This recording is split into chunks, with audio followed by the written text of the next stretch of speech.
ayun guys, magandang hapon. May kakabit tayo lahat dito, no? So, lahat yan, papalitan natin yung bolt sa air cleaner, no? So, Nmax ang ating gagawin. So, papalitan natin lahat yung bolts niya, no? So, mga Philip pa kasi yan lahat. So, gagawin natin gold bolts, no? Magkano hinabot ito, Pops? Ngayon na to? 1-2 daw, so 1-2 daw ito. So, meron din siyang banjo bolt, no? Saka yung bleeder, lalagyan din natin. So, gold bolts, no? Then, yung kanyang dito, sa may EBS, lalagyan din natin. Sara, baklasin na natin. So, kailangan nyo dito is Philip, no? Then, Allen na 5. Tapos, yung socket wrench na 8. Then, itong impact wrench, no?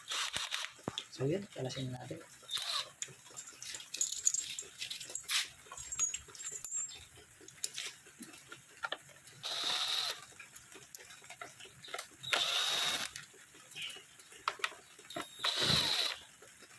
So, maganda kung may impact wrench kayo dahil ito, mabilis nyo lang makakalas lahat yan. Kasi kung magmamano-mano, okay din naman. Mas mabilis nga lang yung trabaho pag ganyan.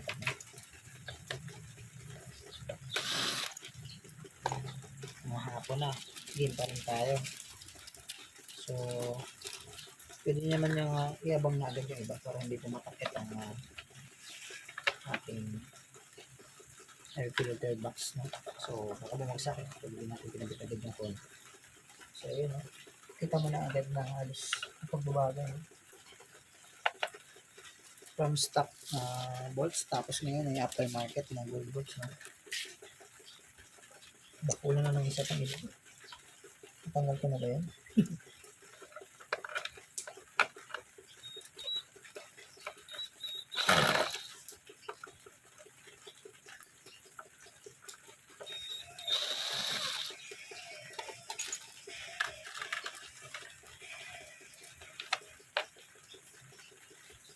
May impact wrench na baba natin.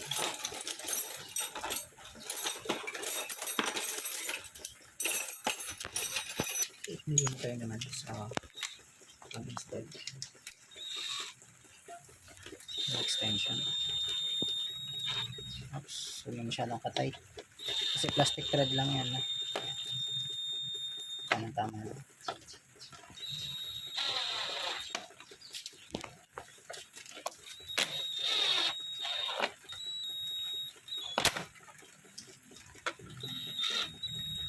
Ganda talaga ng black pagdating sa mga bolts.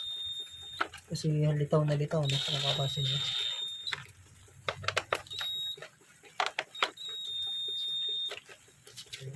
So, sa impact, dapat kontrolado lang yung pagbira nyo. Kasi pag nagkamali kayo dyan, nabibigyan. So, ito naman. So, dalawang klase nga pala yung ginagamit nating bala ng impact, no? Na pinakang Philip. So, yung cover ng crankcase na plastic, magamit tayo ng mas punggol na klase ng Philip, no? So, dalawang klase yan. Sobrang tulis. Yung matutulis para yun dun sa airbox. Kasi pag pinilit itong mas matulis na to, mabibilog sila lahat. Pa pala yan. Maraming cover yan. Maraming airbox, ha? Ayan. So, kabit na natin ito. Dami, ha? So, dito naman, 5mm na Allen, no? Kailangan natin. So, tamang tight lang din.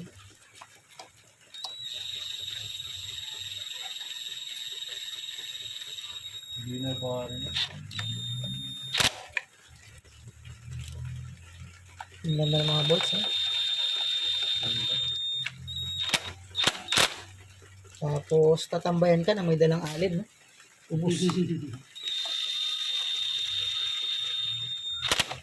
Baka naman, saan ba ito paparada mamaya? Abangan nyo na, guys.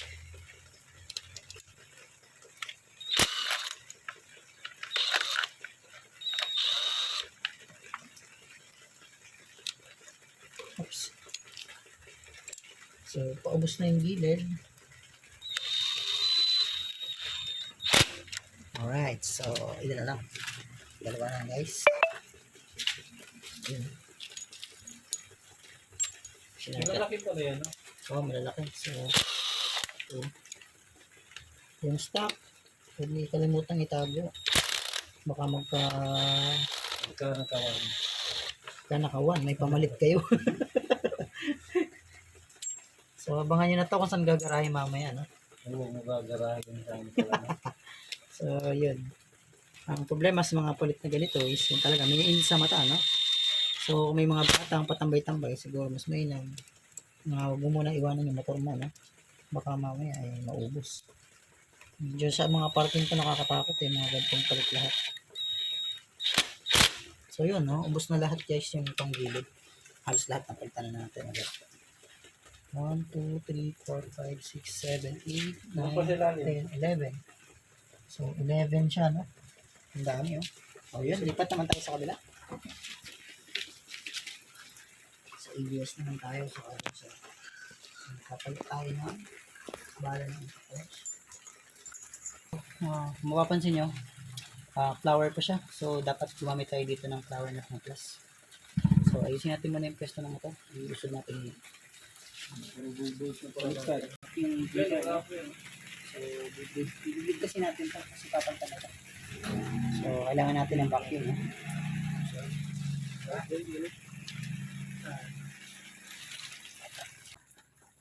Ito. So, kailangan natin ng allen na flower, no? So, ang size nito is T25. So, yan natin. Medyo natigas to. So, dati, ang hirap-hirap magkalas nito.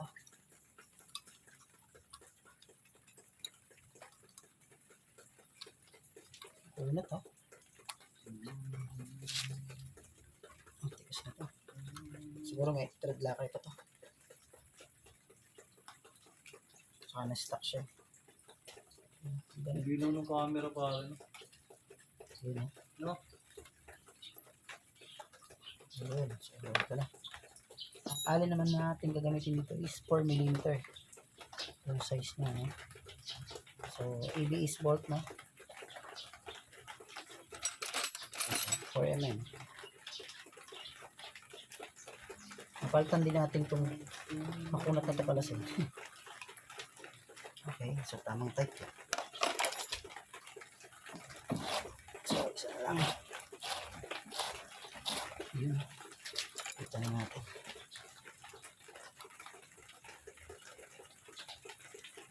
So, nagtabo eh. Parang yung alin yung masisira.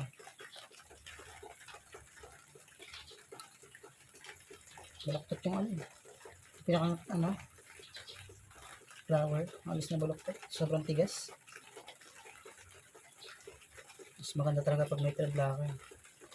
Pagot na yung bolts pero ayaw pa rin pumalas. Eh. So, isa na lang. Tapos ito na lang dalawang to. Yun tanggal din. So, ito na yan.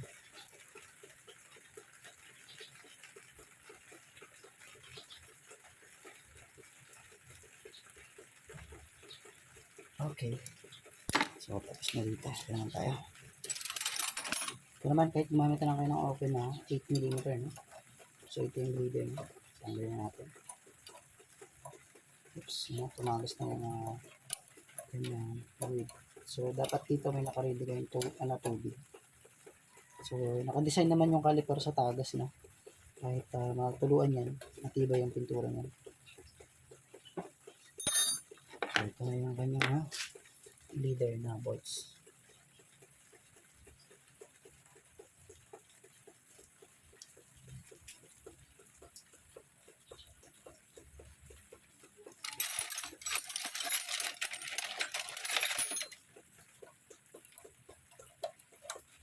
Same size. 10 na nga ako. Oo nga, 10 na siya. Hindi na siya ordinary lang. So yun, 10mm na yung kailangan dito pag pinalitan mo siya ng bleeder, no? Tamang type lang yun. Tapos 12 dito.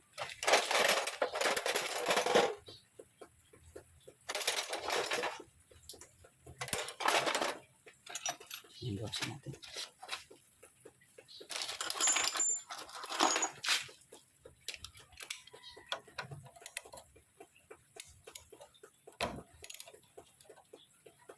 Naman tayo sa banjo board. Oops, yan na. So, tubig na kailangan natin ito. Yan lang. Baka matulong yung pintura, no? So, huwag yung kalimutan yung copper washer, no? Dalawa yan, no? Up and down. So, ang pinakang gitna niya is yung pinakang brake hose, no? Sa size ng tawag dito, banjo bolt, hindi siya nabago, no? So, size 12 mm pa rin siya. Walang pagbabago yung pinakang size niya. Yun pa rin. Gagamitin. Okay, so marami pong katulo, no? Kailangan natin tubig. Kailangan natin yung kanyang flower na balls dito sa caliper, no? So, palitan din natin yun.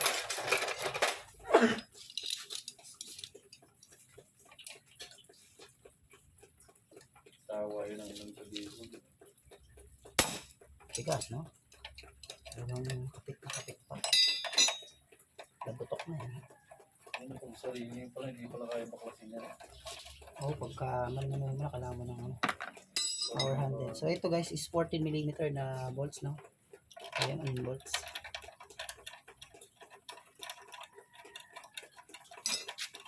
So, 14 na yan. 13, 4-5 lang, oh. Ang ganda. 14. So, naisip pa. Duhan. Ah, Ito 14 magandang mm. box na yun. Duhan, 45 liters. Oh, ganda, yung box, oh. Yun na. Okay. Ayan. Restos ko yun. Tamang tight lang, no? Tanga na, may pera. So, saan ba yun? Talaga? Saan ba talaga? Talaga? Walang bleeding. Ano naman gaganap? Still. Hindi tayo mag-bleed, guys. Wala nang halos Galing, oh. Diba kung sa iba, i-bleed pa natin. Siya hindi, straight na. Pwede agad. So yun, hindi siya sumingaw. So ibig sabihin, hindi tayo mag-bleed, no? Okay. Wala nang bleed na nangyari, no? Dahil yung fluid niya siguro dagdagan na lang natin. Sa bagay kasi yung flow ng fluid is pababa.